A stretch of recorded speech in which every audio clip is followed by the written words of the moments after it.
Le Premier ministre, Cheikh Modibo Diarra, s'est adressé hier soir pour la première fois aux Maliens. Nommé le 17 avril dernier comme chef du gouvernement, Dr Cheikh Modibo Diarra a tenu dans ce discours à envoyer tout d'abord des pensées émues de la nation à l'ensemble des Maliens pris dans l'engrenage des rebelles au nord du Mali. Cheikh Modibo Diarra dévoile ensuite les grands défis de sa mission de Premier ministre, à commencer par la libération urgente de la partie nord de notre pays.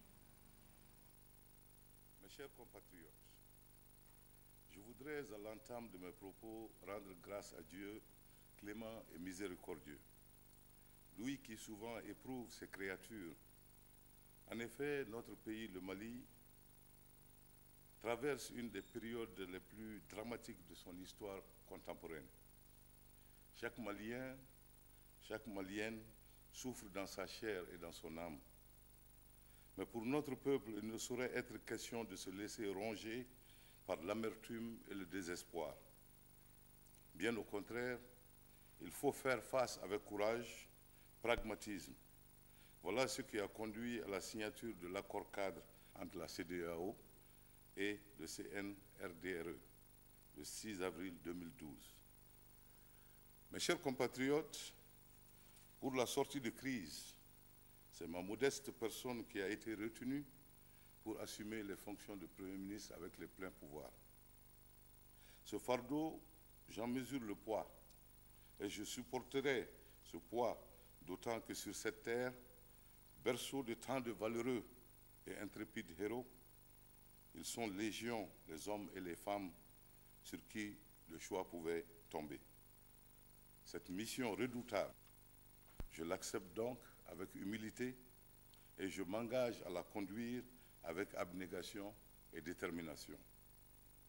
Mes chers compatriotes, mes premiers mots seront pour nos pères et nos mères, nos frères et nos sœurs habitant les régions du nord de la patrie qui souffrent aujourd'hui le martyre du fait d'une agression aussi incompréhensible que barbare.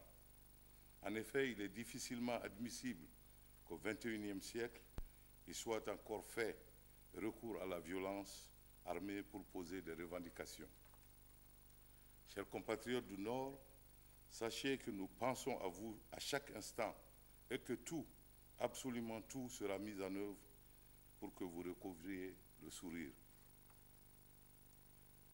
Mes chers compatriotes, la première priorité est la reconquête totale de l'intégrité du territoire national.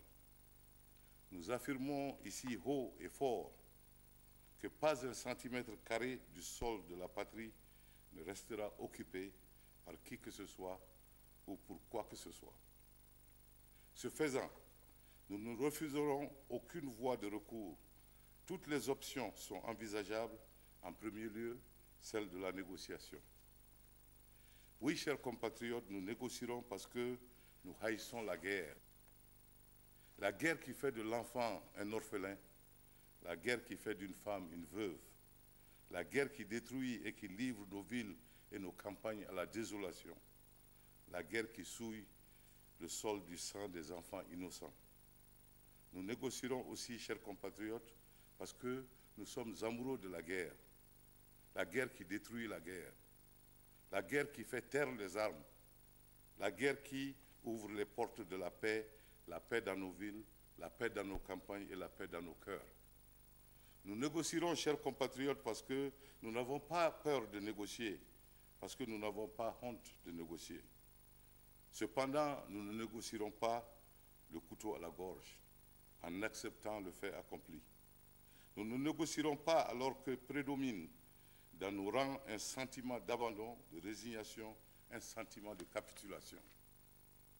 Peuple de Ménaka, d'Aguelhok, de Tessalit, peuple de Gao, de Tombouctou et de Kidal, peuple de Bourem, d'Ansongo et de Tizawaten, nous ne vous abandonnerons jamais. La fin de votre calvaire ne saurait tarder, elle est pour bientôt. Chers compatriotes, l'équipe gouvernementale que nous allons conduire n'aura qu'un objectif: le Mali, son intégrité territoriale, le fonctionnement régulier de ses institutions. Elle fera preuve d'esprit créateur, de sens de la responsabilité et se mettra au-dessus des contingences partisanes et politiciennes. Quand la patrie est confrontée à de graves difficultés, aucun sacrifice n'est trop grand. Les revendications corporatistes, de même que le jeu individuel, doivent être mis en veilleuse face à l'enjeu collectif par devoir civique, par amour de la patrie. Pour notre part, nous n'accepterons pas, nous ne tolérerons pas et nous ne supporterons pas d'être distraits dans l'accomplissement de notre mission fondamentale qui est de remettre le pays sur les rails. Notre pays, force est de constater, a souffert d'un déficit de gouvernance et d'une insuffisance de capacité d'anticipation. Un rapide survol de l'état des lieux offre le panorama d'un État affaibli et ébranlé, d'une nation humiliée et éparpillée, d'une terre divisée et occupée. Comment peut-on, dans ces conditions, s'adonner à des querelles mesquines, pendant que la fierté du peuple est bafouée, que l'honneur du peuple est gravement atteint, de même que sa dignité qui jamais dans l'histoire n'a été autant insultée. Chers compatriotes, face à nos amis de par le monde et face à l'histoire, nous affirmons solennellement que notre ambition est de parvenir à l'issue de la transition à remettre le bâton témoin à une autre génération de Maliens. Une génération exorcisée et libérée du complexe de la honte et de l'humiliation. Une génération aguerrie par les épreuves et les défis. Une génération bouillonnante d'impatience de construire un Mali nouveau, un Mali uni, un Mali prospère et développé. Nous souhaitons ardemment que ce vœu soit exaucé. Mes chers compatriotes, il me plaît, avant de terminer, de remercier le président en exercice de la CEDEAO, le président Alassane Dramane Ouattara, ainsi que le président Blaise Compaoré, le médiateur, sans oublier l'ensemble des chefs d'État de notre organisation sous-régionale pour leur présence à nos côtés en ces moments difficiles. À travers eux, nous saluons la communauté internationale pour son accompagnement diligent.